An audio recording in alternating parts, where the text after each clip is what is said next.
Hey tubers, Bart coming at you. Happy Friday. I was about to shoot a video a couple minutes ago, and now my mind scrambled because I just had a PSA sub grades pop, and so all thought processes are out, but wanted to still make sure I got the video out in time and everything else. So,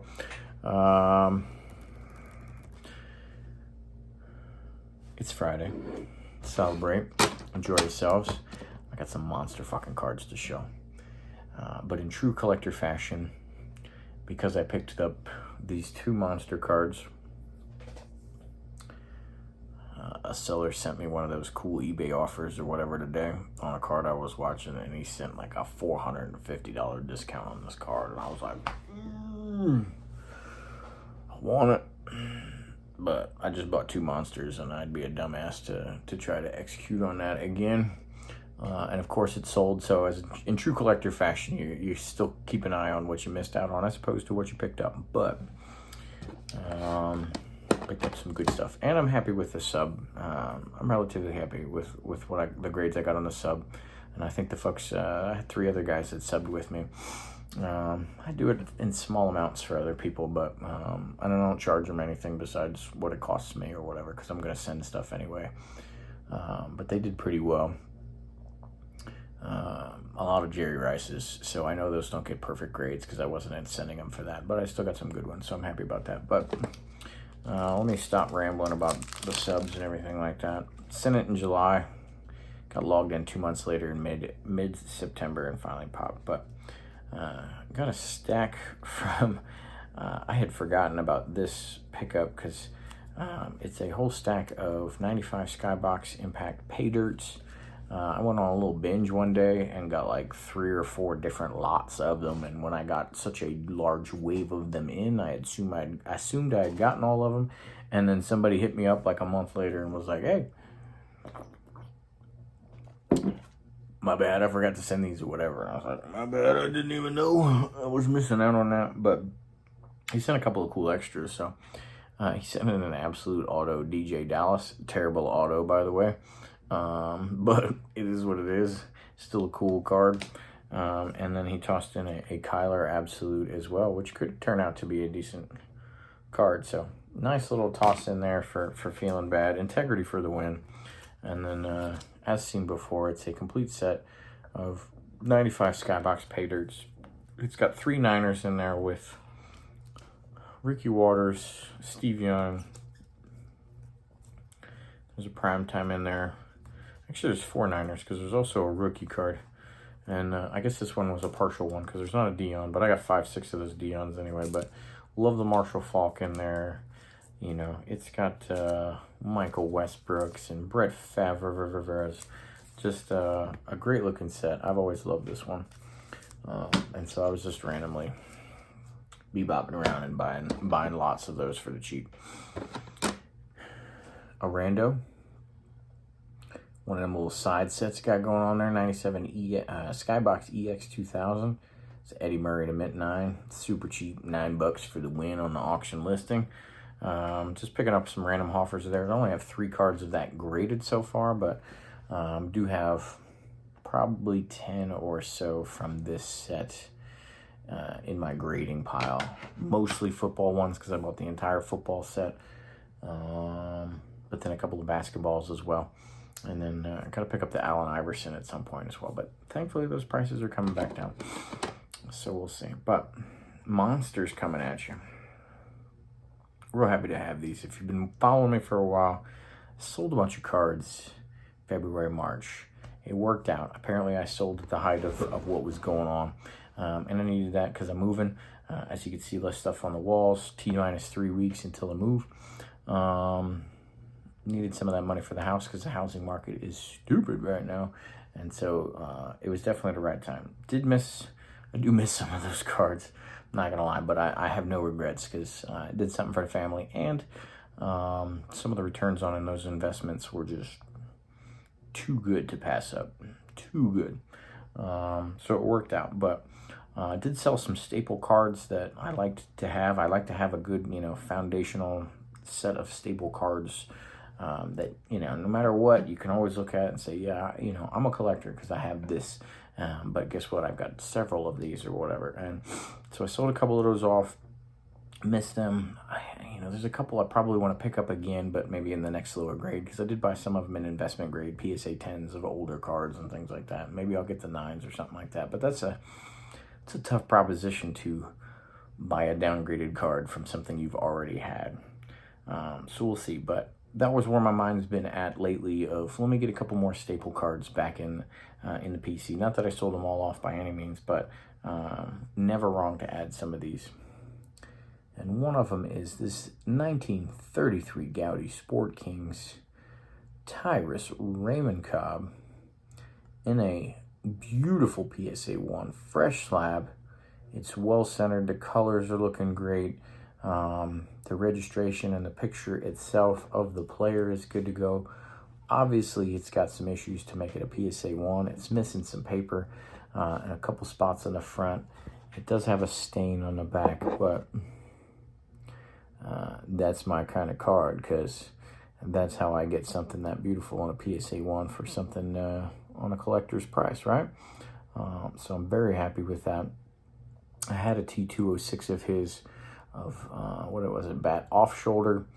Wasn't in love with it, and then T206s just don't seem to fit what I collect.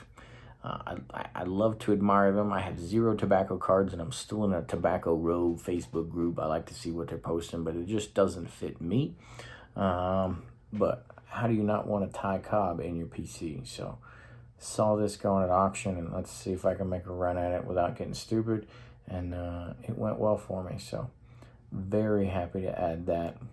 And that will look very nice against my with my Red Grange and Jim Thorpe from that set.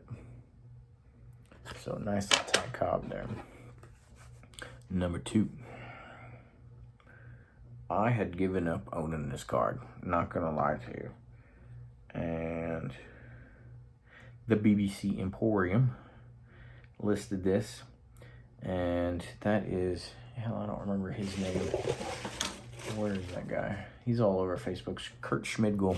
He's in a bunch of Facebook groups, and I couldn't remember his name. And had I been patient, I could probably just found him through Facebook and gotten the off eBay price or whatever for this. But it's one of those cards where I was like, that's a pretty good listing price.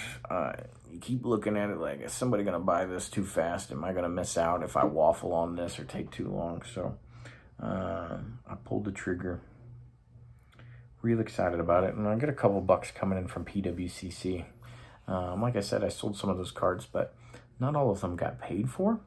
And when they don't get paid for, they list them in a future auction, but kind of 2 months later. Like, so I had one February card that did not get paid for. It got listed in April, and I had about a dozen March cards that didn't get paid for, and they all rolled forward to May. So here this month, I'll get a couple bucks, and this thing will get paid for. So very excited about that. A beautiful 1948 Leaf Stan the Man Musial. Great looking card. Colors on point. Borders are great. Very clear print on the back. And so I'm sure many of you ask you, well, why the hell is it a 2? So what it is, I don't know if I'm going to get it across to you or not. You can see that it's not just print color. I don't know what would cause that, but basically there is an indentation, straight line all the way down here, like it was somehow pressed right down there. And that's it. Still's gorgeous. Got it at a fantastic price compared to what most of these are listed for and going for and everything like that. I couldn't believe it. And it's got that money fresh slab right there. So super excited for that. Did not think I'd ever own that card. And so that'll look nice next to my Ted Williams there. On the hunt for the DiMaggio. And we'll see how that goes. And then I got actually 2 more fantastic slabs to show you. I had it taken forever to outfit this part of my PC. And finally got around to it and ended up getting 2 of them, or 2 different ones.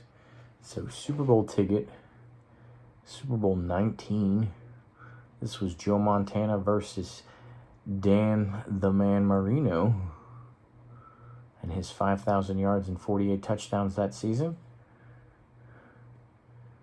And we still whooped him 38-16, no big deal. But that is a ticket stub, PSA 5, and I actually wanted the stubs. I think it's cooler to me. A couple points on that, maybe only 2, but probably maybe 3. It's smaller. That's a win. It's legitimately, in my opinion, been used. Now, somebody could have just taken the end off and then slabbed it. Not sure why anybody would go around doing that type of thing, because probably more people like those full tickets. But if the other side of the ticket's just going to look like this again, why would I care? So I like that it was actually used, and a grade with a 5 or something like that means it was used. And then since before this, I had 1 Super Bowl ticket, and it was Super Bowl 29, and it was also a stub. I wanted to make sure it matched. So got the XIX there, and then since I got that, and I was in the market looking, also picked up the Super Bowl 24 in a PSA 6 stub as well. Niners beat Denver 55-10. Crush them fools.